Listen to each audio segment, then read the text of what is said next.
प्रदेश के राज्यपाल राम नाईक द्वारा वेटनरी विश्वविद्यालय में एक सभागार और 2 प्रयोगशाला का लोकार्पण किया गया। इस दौरान उन्होंने पत्रकारों से प्रदेश में नकलविहीन परीक्षाओं का दावा किया। उत्तर प्रदेश पंडित दीनदयाल उपाध्याय पशु चिकित्सा विज्ञान विश्वविद्यालय एवं गौ अनुसंधान संस्थान में आज राज्यपाल राम नाईक ने एक सभागार और 2 प्रयोगशालाओं का लोकार्पण किया। कार्यक्रम में कैबिनेट मंत्री SP सिंह बघेल भी मौजूद रहे। वहीं प्रदेश में चल रही यूपी बोर्ड की परीक्षाओं पर उत्तर प्रदेश के राज्यपाल राम नाईक ने कहा कि उत्तर प्रदेश में नकल विहीन परीक्षा हो, इसके लिए हम 2 साल से लगातार प्रयास कर रहे हैं। उन्होंने कहा कि जिन स्थानों पर परीक्षा होनी है, समय समय पर उन स्थानों पर कैमरा लगा दिए गए हैं। कैमरे की निगरानी में परीक्षाएं हो रही हैं और उसमें हमें सफलता भी मिल रही है। 2017-18 में 16 लाख छात्र छात्राओं को उपाधि दी गई थी। वहीं 2018-19 में 13 लाख छात्र छात्राओं को उपाधि दी गई। उपाधियों में 3 लाख की कमी आई। कुछ परीक्षार्थी परीक्षा देने ही नहीं बैठे। अब आगामी लोकसभा चुनाव भी आ रहे हैं। हमने सभी विश्वविद्यालयों को भी निर्देशित किया है कि समय समय से इसे संपन्न करा लें, ताकि लोकसभा चुनाव और परीक्षाओं में किसी प्रकार की कोई परेशानी न हो।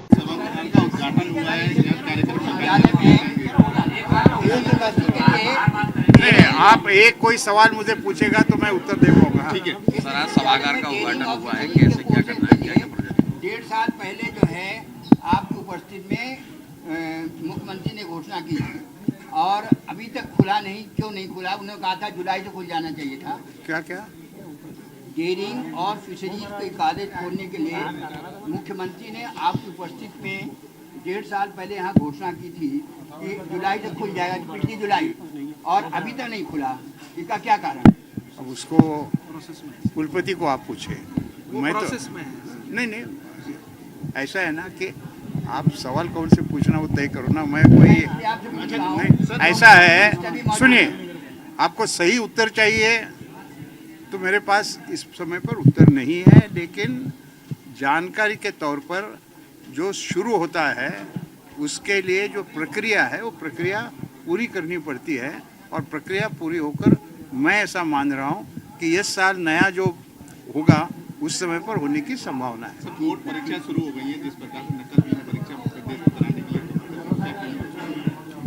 प्रदेश में नकल विहीन परीक्षा न हो, इसके लिए गए 2 साल हम प्रयास कर रहे हैं, और उस प्रयास में समय समय पर स्थान स्थान पर कैमरा लगाना वगैरह की जानकारी तो आपको है। गए साल उसमें कितनी सफलता आई ये मैं 2 आंकड़ों से आपको बता देता हूँ।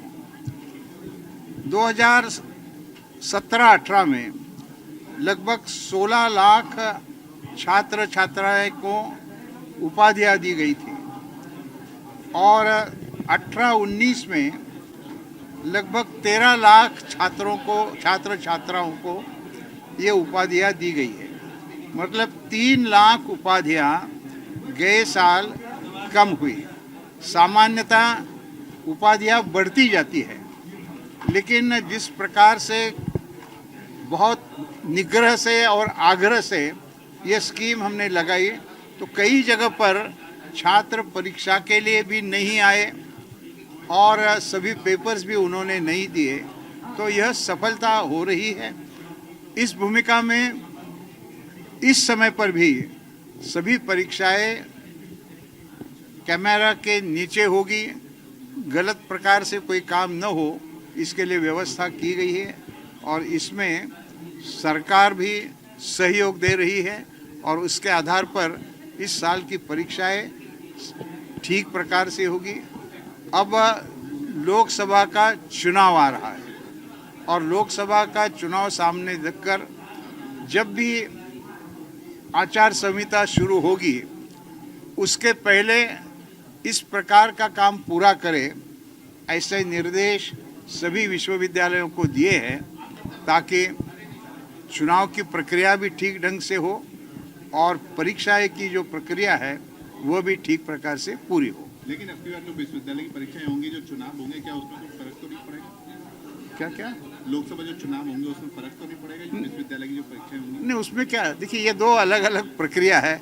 परीक्षा देने वाले यहाँ छात्र हैं, उनको पेपर लिखना है, उनको पेपर यूनिवर्सिटी को सेट करना है, और वहाँ का जो मैदान है वो तो एक अलग प्रकार का मैदान है, उसकी भी प्रक्रिया है। चुनाव आयोग ठीक ढंग से चुनाव करता है, और बीच में नहीं, और इसलिए लोकसभा का चुनाव भी सफलता से पूरा होगा, ऐसा मुझे विश्वास है। और गए 2 चुनावों में मैंने विधानसभा के चुनाव में भी और बाद में जो नगर निगम, ग्राम पंचायत, नगर पालिका का चुनाव हुआ, उसमें मैंने ये कहा था कि जहाँ सबसे अच्छा मतदान होगा उनका मैं सत्कार करूँगा राजभवन में। दोनों समय पर मैंने सत्कार किया राजभवन में। इस समय पर भी मैंने ये घोषणा की है कि जिस निर्वाचन क्षेत्र में सबसे ज़्यादा वोटिंग होगा उसका जो भी उम्मीदवार चुनकर आएगा उसका मैं सत्कार करूंगा, और उस निर्वाचन क्षेत्र का जो रिटर्निंग ऑफिसर होगा उसका भी मैं सत्कार करूंगा। फिर उसके बाद विधानसभा में जो विधानसभा क्षेत्र में सबसे ज़्यादा वोटिंग होगा वहाँ का रिटर्निंग ऑफिसर, और वहाँ का रिटर्निंग ऑफिसर के साथ ही साथ और जो वहाँ के लोग हैं, और उसके नीचे का पायदान आ जाता है निगम या नगर पालिका, उसके भी जो वार्ड में सबसे ज़्यादा वोटिंग होगा वहाँ भी मैं इसी प्रकार से अधिकारियों का, वहाँ काम करने वाले सभी का सत्कार करूँगा। लेकिन एक बात इस समय पर मैं करना चाहता हूँ, उसमें थोड़ा परिवर्तन। वो परिवर्तन इसलिए है कि सभी निर्वाचन क्षेत्रों के मतदाताओं की संख्या समान नहीं होती है, अलग अलग होती है। तो केवल ज़्यादा न करते हुए प्रतिशत किसका ज़्यादा है, ऐसे जगह पर जिन प्रतिशत जहाँ ज़्यादा होगा उनका मैं सत्कार करूँगा। इसकी घोषणा मैंने की है, और इस घोषणा के साथ ही साथ मैं आज यह भी आह्वान करूँगा मतदाताओं को कि मतदान करना ये संविधान ने दिया हुआ एक महत्वपूर्ण अधिकार है। उसका दायित्व मतदाताओं का ये होता है कि मतदान करें और अपने रुचि के अनुसार मतदान करें, लेकिन मतदान करना ये पवित्र कार्य है, वो सबने करना चाहिए। ठीक, इसलिए वो ट्रैक्टर को किराए पे लाता है, और ट्रैक्टर चलेगा तो डीजल लगेगा, मांगेंगे तो किराया देना पड़ेगा। ये इसके पीछे ये किसान का अपना अर्थशास्त्र है। सरकारें बहाने के लिए नहीं होती हैं, सरकार समाधान के लिए होती है। मुझे राज्यपाल महोदय जी के, क्योंकि हमारी सरकार के आपकी ही सरकार है, आप मुखिया हैं, तो आपको बताते हुए मुझे हर्ष हो रहा है कि योगी आदित्यनाथ जी के प्रयासों से हम लोग जो इस समस्या के समाधान करने के लिए जो कोशिश कर रहे हैं, उसमें पहला प्रयास ये है कि उत्तर प्रदेश के हर जिले को 1 करोड़ 20 लाख रुपए की लागत से गौ संरक्षण सदन बनाने के लिए पैसा निर्गत कर दिया गया है। 50 लाख की पहली किस्त उत्तर प्रदेश के हर। संयोग से मथुरा जिले में जमीन चिन्हित नहीं हुई है। मैं जिलाधिकारी महोदय से बात कर लूंगा, हो गया, लेकिन सबसे लेट हम ही लोग हैं। अच्छा, कोई बात नहीं। तो सब जगह काम शुरू हो गया, यहाँ भी डीपीआर शुरू हो गई है। इसके अलावा 200 करोड़ रुपए माननीय मुख्यमंत्री जी ने स्थानीय निकाय को, नगर पंचायत, नगर पालिका परिषद, नगर निगम को उनके पिंजरा हाउस अथवा कांजी हाउस के डेवलपमेंट के लिए अथवा नई गौशाला के लिए ये बजट में प्रावधान हो चुका है। मैं जो भी बोलूंगा होगा, नहीं बोलूंगा, जो हो रहा है वो हो चुका है। इसके साथ एक नियम हम लोगों ने बना दिया है कि कोई भी व्यक्ति अपनी ट्रस्ट, सोसाइटी या एनजीओ के द्वारा निजी गौशाला बनाते हैं तो सरकार 30 रुपए प्रति गौवंश के हिसाब से पूरे 365 दिन का भरण पोषण का काम सरकार उठाएगी।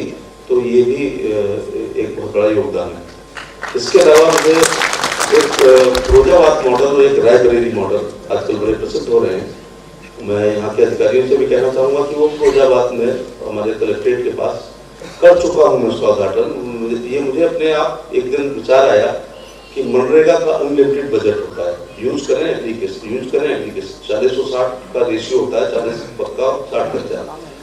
पशुधन विभाग का मैं मंत्री हूँ, जिले से हूँ, इसलिए नहीं। पशुपालन विभाग का 1 रुपया खर्च नहीं हुआ, राज्य कोषागार का 1 रुपया खर्च किए बिना मनरेगा से हमने संदलपुर, फिरोजाबाद, डबरी कलेक्ट्रेट पर एक गौशाला बना चुके हैं, उद्घाटन